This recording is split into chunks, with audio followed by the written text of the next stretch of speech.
ಈ ಸರ್ಕಾರದ ದುಷ್ಟ ಸರ್ಕಾರದ ದುಷ್ಟ ಮುಖ್ಯಮಂತ್ರಿ ವಿರುದ್ಧವಾಗಿ ನಡೀತಾ ಇರತಕ್ಕಂಥ ಒಂದು ಹೋರಾಟ ಏನಿದೆ, ಇದು ಈ ಸರ್ಕಾರದ ಸಾವಿನ ಕೊನೆಯ ಮೊಳೆಯನ್ನು ಹೊರಕೊಂಡ್ತಾ ಇದೆ. ಯಾರ್ಯಾರು ರೈತರನ್ನ ವಿರೋಧ ಮಾಡಿದರೆ ಆ ಸರ್ಕಾರ ಉಳಿದ ಇಲ್ಲ. ಇವತ್ತುವರೆಗೂ ನಾನು ಸರ್ಕಾರಕ್ಕೆ ಎಚ್ಚರಿಕೆಯನ್ನ ಕೊಡ್ತಾ ಇದ್ದೀನಿ. ಮಿಸ್ಟರ್ ಶಿವಕುಮಾರ್ ಅವರೇ, ನೀವೇನಾದ್ರೂ ದುರ್ಯೋಧನನ ರೀತಿ ಹಠ ಬಿಡದೆ ನಾನು ಮಾಡ್ತೀನಿ ಅಂದ್ರೆ ಕೊನೆಗೆ ದುರ್ಯೋಧನ ಗತಿನೇ ನಿಮಗೆ ಆಗುವಂಥದ್ದು.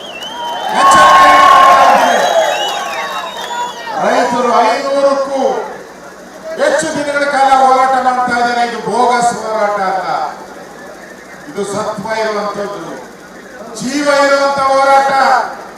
ರೈತರ ಮಕ್ಕಳು ಹೋರಾಟ ಮಾಡ್ತಾ ಇದ್ದಾರೆ ತಮ್ಮ ಜಮೀನಿನ ಹಕ್ಕನ್ನು ಉಳಿಸ್ಕೊಳ್ಳೋಕ್ಕೋಸ್ಕರ. ನಮ್ಮ ಭೂಮಿ ನಮ್ಮ ಹಕ್ಕು, ನಮ್ಮ ಭೂಮಿ. ಇವತ್ತು ಪೇಜ್ ಗಟ್ಟಲೆ ಎಲ್ಲಾ ಪೇಪರ್ ನೋಡಿ, ಫ್ರಂಟ್ ಪೇಜ್ ಪ್ರಶ್ನೆಗಳ ಸನ್ಮಾನ ಯಾರಿಗೆ? ನಮಗೆ. ಬಿಜೆಪಿ ಮತ್ತು ಜೆಡಿಎಸ್ಗೆ ಸನ್ಮಾನ ಹಾಕಿ ಅದರಲ್ಲೆಲ್ಲ ಡೀಟೈಲ್ ಹಾಕಿದ್ದಾರೆ. ನಮ್ಗೆ ಹೇಳಿದ್ದಾರೆ ಪ್ರಾಯಶ್ಚಿತ್ತದ ಯಾತ್ರೆ ಅಂತ. ಒಪ್ಕೊಳ್ತೀರಾ ನೀವು? ಪ್ರಾಯಶ್ಚಿತ್ತ ಯಾತ್ರೆ ಅಂತ ಒಪ್ಕೊಳ್ತೀರಾ?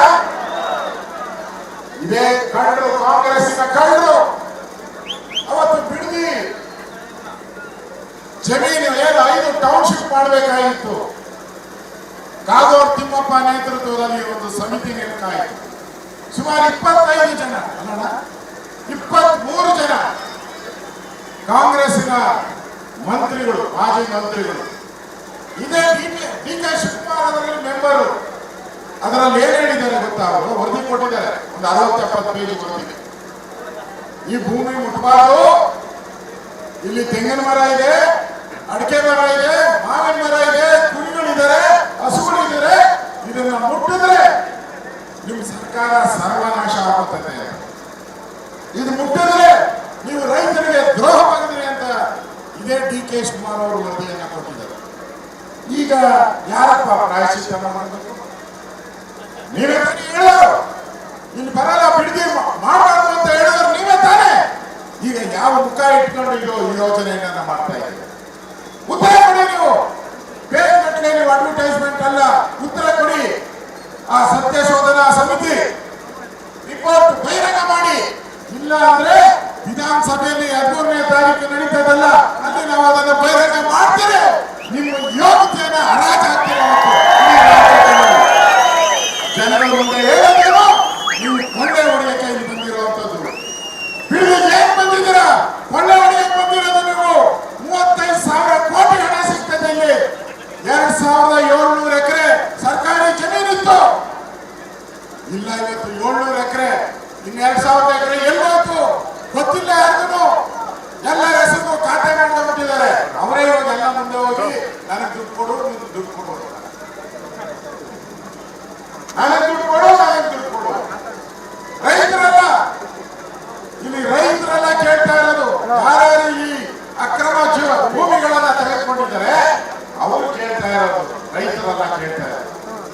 ರೈತರು ತಮ್ಮ ಭೂಮಿಗಾಗಿ ನಮ್ಮ ಭೂಮಿ ನಮ್ಮ ಹಕ್ಕು ಅಂತ ಹೇಳಿ ಹೋರಾಟ ಮಾಡ್ತಾ ಇದ್ರೆ ನೀವು ಅದನ್ನ ಬೋಗಸ್ ಅಂತ ಹೇಳ್ತೀರಾ?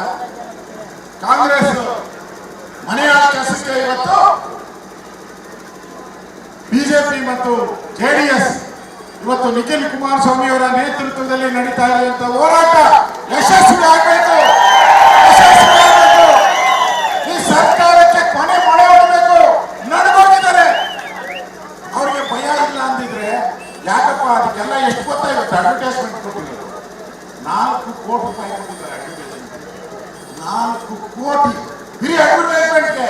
ಭಯ ಬಿದ್ದಿದ್ದಾರೆ ಇಲ್ಲ? ಪೋಸ್ಟಲ್ ಅಂಟಿಸಿದರೆ ದಾಳಿ ಸಿಕ್ಕಲು ಭಯ ಬಿದ್ದಿದ್ದಾರೆ ಇಲ್ಲ?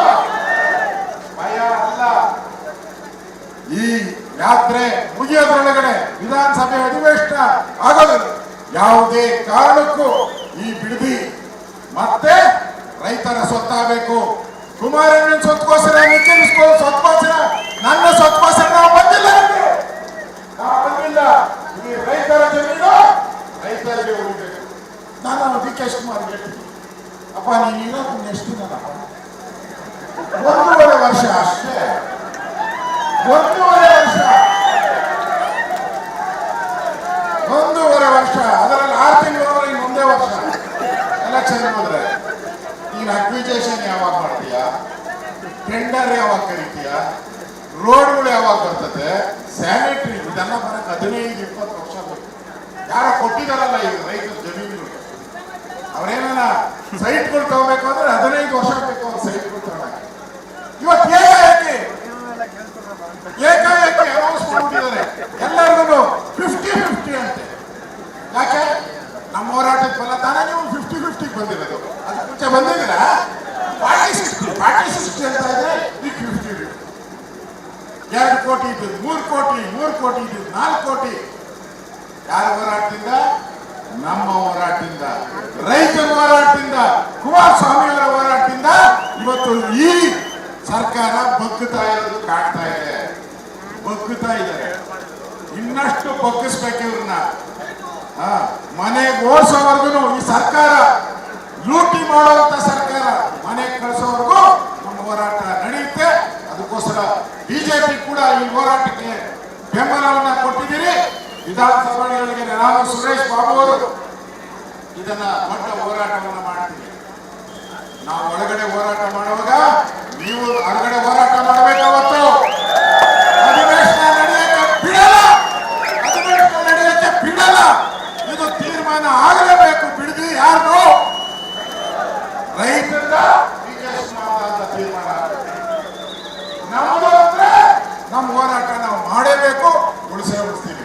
ಈಗಾಗಲೇ ನಾವು ಕುಮಾರಣ್ಣ ಅವ್ರನ್ನ ಡಿಕ್ಲೇರ್ ಮಾಡಿದ್ದೀವಿ. ನಮ್ಮ ಸರ್ಕಾರ ಬಂದ್ರೆ ಈ ಪ್ರಾಜೆಕ್ಟ್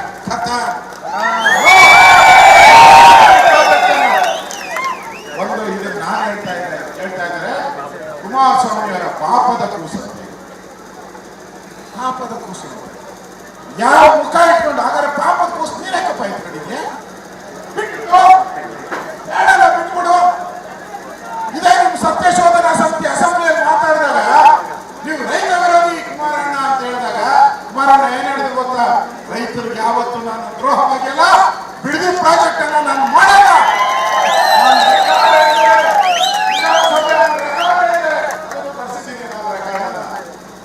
ವಿಧಾನಸಭೆಯಲ್ಲಿ ಹೇಳಿದ್ದಾರೆ. ಅದು ಕಾನೂನು. ಒಬ್ಬ ಮುಖ್ಯಮಂತ್ರಿ ವಿಧಾನಸಭೆಯಲ್ಲಿ ಹೇಳಿದ್ರೆ ಕಾನೂನು, ಕಾನೂನು ರೀತಿಯಾಗಿ ನಾನು ಬಿಡ್ತೀನಿ ಅಂತ ಹೇಳಿದ್ದಾರೆ. ನೀವ್ಯಾಕೆ ಮಾಡ್ತೀರದು?